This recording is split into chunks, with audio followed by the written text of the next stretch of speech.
बिस्मिल्लाहिर्रहमानिर्रहीम अस्सलाम वालेकुम नाजरीन मोहतरम। आज हम आपको सऊदी एम्बेसी की वीज़ा स्टैंपिंग की मौजूदा सूरत हाल बताने जा रहे हैं, जिसमें हम आपसे डिस्कस करेंगे कि सऊदी एम्बेसी में रोज़ाना की बुनियाद पर कितने पासपोर्ट जमा हो रहे हैं और कितनी तादाद में वीज़े स्टैंप हो रहे हैं और आइंदा आने वाले हफ्ते में वीज़ा स्टैंपिंग का अमल कैसा रहेगा। जैसा कि आप लोगों को मालूम है कि मौजूदा दिनों में यौम तासीस जारी है सऊदी अरेबिया में और यौम तासीस की छुट्टियाँ हैं, जिसकी वजह से जुमे वाले दिन सऊदी एम्बेसी बंद रही और उससे पहले अगर पीर मंगल बुध और जुमेरात की बात करें तो इंतहाई नॉर्मल तादाद में पासपोर्ट सऊदी एम्बेसी में जा रहे थे। 20 पासपोर्ट का कोटा है तो 20 पासपोर्ट भी मुकम्मल नहीं थे किसी भी ड्रॉप बॉक्स में। उसकी सबसे बड़ी रीज़न नेवटैग का अमल था। नेवटैग की वजह से बहुत ज़्यादा लोगों को परेशानी का सामना है, ख़ास तौर पे आमल इंशात के वीज़े के ऊपर। आमल इंशात के वीज़े इस तरह से है कि आज से 20 दिन बाद की अपॉइंटमेंट मिल रही है, यानी उसकी वजह से इंतहाई तातुल का शिकार है और ये सारे का सारा प्रेशर रमज़ान शरीफ में आएगा। सेकंड, इसके ऊपर ड्राइवर्स हजरात को परेशानी का सामना है। ड्राइवर हजरात के ना तो नेवटेक क्लियर हो रहे हैं ना वो पास हो रहे हैं, जिसकी वजह से बहुत ज़्यादा चूँकि सऊदी अरेबिया से ज़्यादा वीज़े ड्राइवर के आते हैं और ड्राइवर क्लियर नहीं हो पा रहे और एम्बेसी के ऊपर प्रेशर इंतहाई कम है इन चीज़ों का। ये तो वो थी जिसकी वजह से वीज़ों की तादाद कम है और लोगों को परेशानी का सामना है। सबसे पहले नेवटेक ड्राइवर हजरात का, दूसरा आमल इंशात का। आमल बनना की नेवटेक की जो सिचुएशन है वो नॉर्मल है, वो 1 से 2 दिन के अंदर अंदर स्लॉट मिल भी जाती है और वीज़ा स्टैंपिंग का अमल भी जारी है और उसी के ही वीज़े ऑलमोस्ट लग रहे हैं। थर्ड हैंड अगर हम इसकी बात करें तो अकद अमल का बहरान उसी तरह ही जारी है, ख़ास तौर पे कराची एम्बेसी में।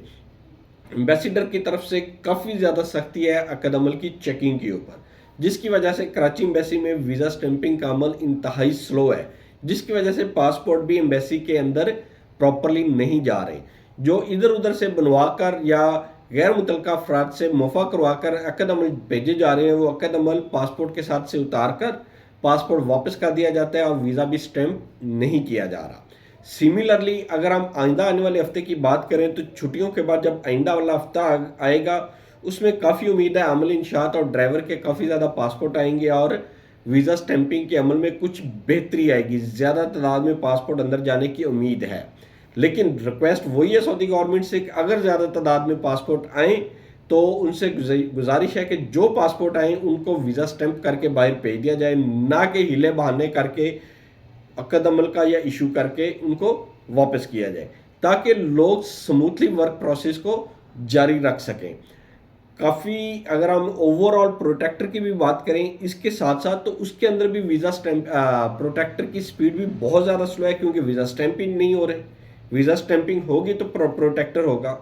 ये तो वो मिला जुला रुझान था जो इस वक्त जारी है सऊदी एम्बेसी में। आइंदा आने वाले हफ्ते से पीर वाले दिन उम्मीद की जा रही है कि सऊदी एम्बेसी अपना काम शुरू करेगी, बस सूरत में भी वो छुट्टी करे यौम तसीस की वजह से, लेकिन करनी नहीं चाहिए। पीर वाले दिन प्रॉपर वर्किंग डे है पाकिस्तान में भी और सऊदी अरेबिया में भी। किसी किस्म की छुट्टी नहीं होनी चाहिए, क्योंकि आने वाले दिनों में रमज़ान शरीफ शुरू हो जाएगा और वीज़ा स्टैंपिंग के ऊपर प्रेशर का अमल दखल होगा। गुजारिश आपसे यही है कि आप लोग वीज़ा स्टैंपिंग करेंगे तो ये ड्रॉप बॉक्स माफिया से आवाम की जान बच जाएगी। अदरवाइज़ ड्रॉप बॉक्स माफिया खांचे के ऊपर तुली हुई है और रमज़ान शरीफ में खांचे का अमल लगाना चाह रही है। उनकी ख्वाहिश यही है कि रमज़ान शरीफ के अंदर खांचे का अमल किया जाए और खर्चा वसूल किया जाए हर पासपोर्ट के साथ। लेकिन ये उसी सूरत में मुमकिन है जब पासपोर्ट का प्रेशर बढ़ेगा और पासपोर्ट वीज़ा स्टैंपिंग के अमल में तातुल आएगा और रुकावटें होंगी। एग्जैक्ट आज से 1 साल पहले सेम दिन ही यौम तासीस की छुट्टियों के बाद खांचे का शुरू हुआ। शुरू में खांचा नहीं था, लेकिन कोटा शुरू हुआ, कोटे में प्रॉब्लम आई। प्रॉब्लम की वजह से आहिस्ता आहिस्ता ये बढ़ता बढ़ता बढ़ता 35 हज़ार रुपये पर पासपोर्ट तक कोटा खांचा गया। हमारी रिक्वेस्ट हुक्काम वाला से भी यही है कि ऐसी सूरत हाल पैदा होने से पहले ही इसके ऊपर सख्त एक्शन लिया जाए और जो बंदा खांचा वसूल करे या खांचे के अमल को शुरू करने की कोशिश करे उसके ऊपर कड़ा इंतकाम लिया जाए और उससे कड़ी सज़ा दी जाए। ہم آپ کے سامنے موجودہ صورتحال پیش کر چکے، نیکسٹ ہفتے کی کر چکے، اور آئندہ ہفتے والے دن پھر ہم آپ کو شیئر کریں گے کہ صورتحال کیسی جا رہی ہے۔ اس وقت تک کے لیے اجازت دیجیے۔ اللہ تعالیٰ آپ کا حامی و ناصر ہو۔ اللہ حافظ۔